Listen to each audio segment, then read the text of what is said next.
Mangrol Porbandar highway વરામબાગ પાસે Mangrol marine police station વિસ્તારમાંથી ભારતીય બનાવટના વિદેશી દારૂની બોટલ કુલ નંગ 5544 કિંમત ₹4,89,000 નો મુદ્દામાલ તેમજ ટ્રક મળી કુલ 69 લાખના મુદ્દામાલ સાથે રાજસ્થાનના એક ઇસમને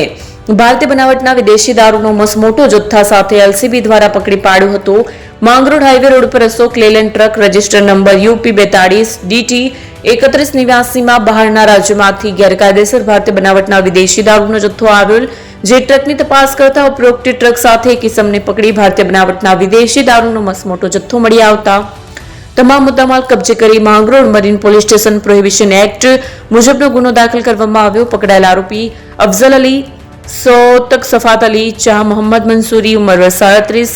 धंधो ड्राइविंग असनाहरा गाम सिद्धार्थनगर राज्य उत्तर प्रदेश हाल A1 palace flat number 402 Ambedkar Nagar वेर नसवारी वाड़ ने अलग अलग ब्रांडना दारू साथे कुल मुद्दामाल किंमत ₹59 रिपीट कुल मुद्दामाल किंमत ₹69 लाखनो मुद्दामाल साथे झड़पी पाडवामां આવ્યો હતો।